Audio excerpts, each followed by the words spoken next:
Good evening friends, a big welcome to my channel. তো কেমন আছো তোমরা? আশা করি খুব ভালো আছো, আর আমিও ভালো আছি। আর ইভিনিং এই জন্য বললাম যে সন্ধ্যেবেলা থেকে আজকের ব্লগটা শুরু করলাম। আজকে বাবার মহাগাজনের পরের দিন, মানে নীল পুজোর পরের দিন আজকে চড়ক পুজো। তো সন্ধ্যেবেলায় আমরা চড়কতলায় যাচ্ছি, সবাই মিলে রেডি হয়ে গেছি। আর দেখো রাস্তায় দেখতেই পাচ্ছ কাতারে কাতারে লোক যাচ্ছে চড়কতলার দিকে। সাধারণত বিকেলবেলা থেকেই চড়কতলাতে ভিড় জমতে শুরু করে। আর এদিকে বাড়িতে আমার সন্ধে টন্ধে দেওয়ারও ব্যাপার ছিল, তো সন্ধে দিয়ে সবাই মিলে একসাথে বের হলাম, তাই একটু রেডি হতে দেরি হয়ে গেল। পেছনে পর্ণা, আমার দেওর, আর এদিকে আমার এক খুড়তুতো দেওর, ওরা সব একসাথে আসছে। আর গাজন উপলক্ষে আর এক ভাই আমাদের বাড়িতে বর্ধমান থেকে বেড়াতে এসেছে, তো সোমনাথ ওকে নিয়ে এগিয়ে গেছে। আমি আর জুন হাত ধরে যাচ্ছি। জুন তো প্রচণ্ড এক্সাইটেড, নাচতে নাচতে আমার সঙ্গে খুব আনন্দ সহকারে চলেছে। মন্দির চত্বরটা তোমাদেরকে একবার দেখায়। কালকে গাজনের ভিড় নেওয়া যাচ্ছিল না। আজকে আর মন্দিরে কোনো রকমের রিচুয়ালস অনুষ্ঠিত হবে না, তাই এখানে একদমই ভিড় নেই।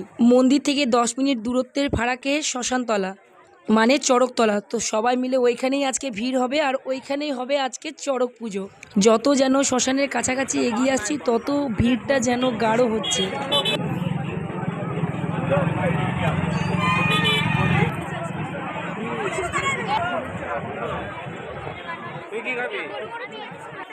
আজকে রিচুয়ালস প্রধানত শ্মশানতলাকে ঘিরে, তাই এই শ্মশানতলাকে ঘিরে ছোট বড় অনেক দোকান মিলে একটা মেলা বেশ দারুণ জমে ওঠে।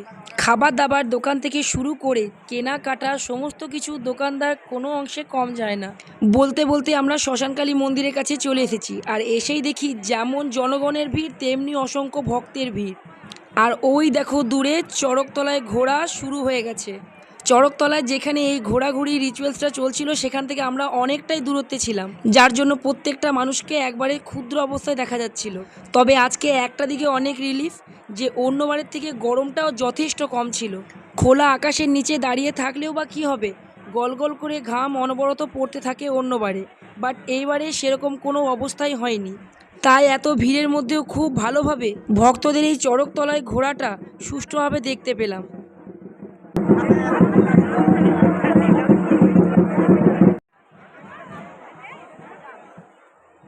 মেয়েটা বেশিরভাগ সময় সোমনাথের কাছেই ছিল, তাই খুব একটা অসুবিধা হয়নি। অনবরত দাঁড়িয়ে থাকতে থাকতে নিজেদেরই কোমর ধরে যাচ্ছে। তার ওপর মেয়েকে কোলে নিয়ে দাঁড়িয়ে থাকা ভাবতেও পারি না। মেয়ে বড় হয়ে উঠছে, তাই এখন আর সম্ভব হয়ে উঠছে না।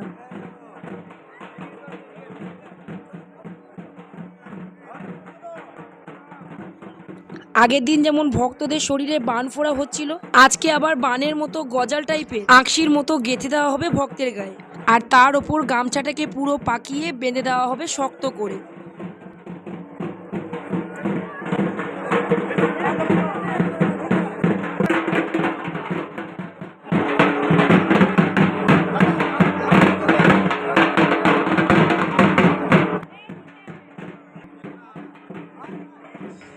একজনের ভক্তের রক্ত বেরোনোর পরিমাণ এতটাই বেশি ছিল যে যা দেখা যাচ্ছিল। কম বেশি সকল ভক্তেরই রক্ত বেরিয়েছিল এই গজালটা গাঁথার পর।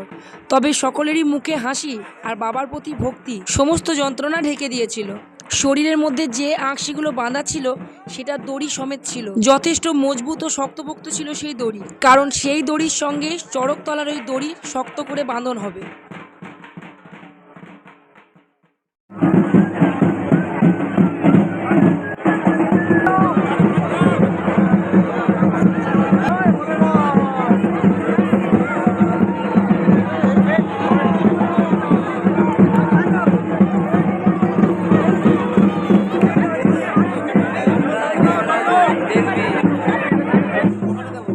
কতটা মজবুত করতে হচ্ছিল এই বাঁধন, যার উপর নির্ভর করে খুব জোর গতিতে ঘোরা হবে এই ভক্তের। তাই নডিয়ার অনেক বিশ্বস্ত মানুষেরাও এই কাজে ভক্তকে সাহায্য করে, আর তাদের এই সুন্দর কৃতকার্যের জন্য নডিয়ার গাজন এখনো পর্যন্ত সুষ্ঠুভাবে হয়ে চলেছে। অন্য সময় এই শ্মশানতলার পাশ দিয়ে পেরিয়ে গেলে গা ছমছম করে, কিন্তু বছরের এই আজকের দিনটায় এত জনসমাগম হয় যে বোঝাই যায় না যে এটা শ্মশানতলা।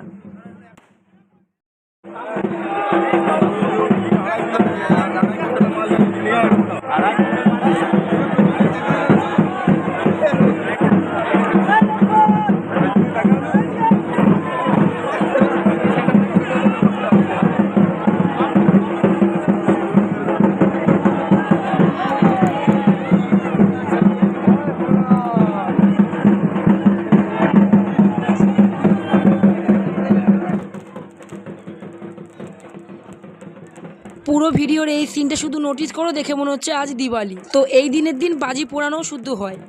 একদিকে যেমন ভক্তদের ওই চড়কতলায় ঘোরা, আর অন্যদিকে এইভাবে খোলাখুলি বাজি পোড়ানো। দুদিকেই আমরা যেন হাঁ করে তাকিয়ে রইলাম।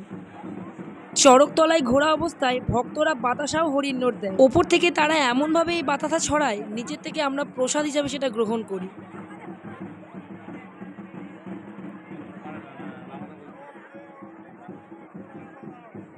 শুধুমাত্র নডিয়ার বাসিন্দারাই যে এখানে গাজনে অংশগ্রহণ করে তা না, বাইরের জায়গা থেকেও মানুষজন আসে এখানে গাজন দেখতে, যার প্রমাণ এই ভিড়। কাতারে কাতারে শুধু ভিড়।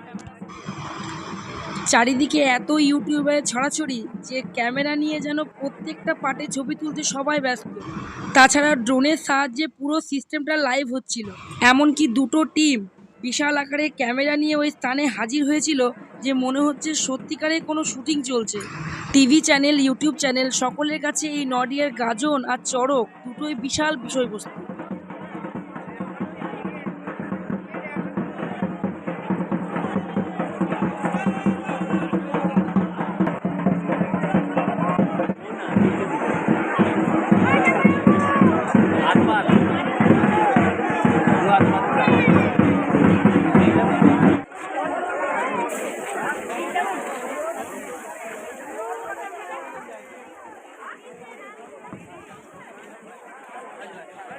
চড়কতলার এই ঘোড়ার রিচুয়ালস প্রায় শেষের দিকে।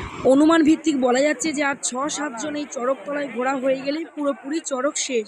তো দেখো, তার আগের থেকেই মানুষ ভিড় ঠেলে বাইরে বেরোতে শুরু করে দিয়েছে। আর আমরাও খুব একটা বেশি অপেক্ষা না করে ভিড়ের ভয়ে সেখান থেকে বেরিয়ে এলাম।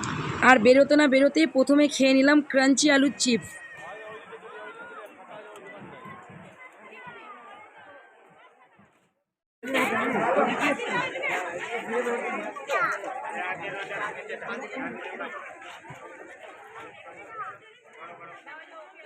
তারপর খেলাম নিরামিষ এক দোকানে ফুচকা, কারণ দিনটা ছিল শনিবার, সেদিনে আঁশ খাওয়া যাবে না।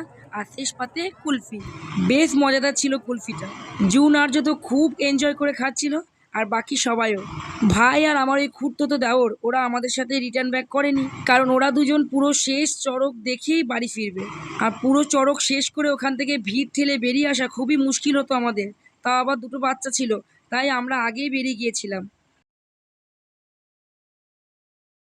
তারপর গেলাম খেলনার দোকানে। কিছু না কিনে তো ওরা খালি হাতে বাড়ি ফিরবে না, তাই শেষ অবধি নিজের পছন্দ মতো দুটো খেলনা মোবাইল নেওয়া হলো দুজনের জন্য।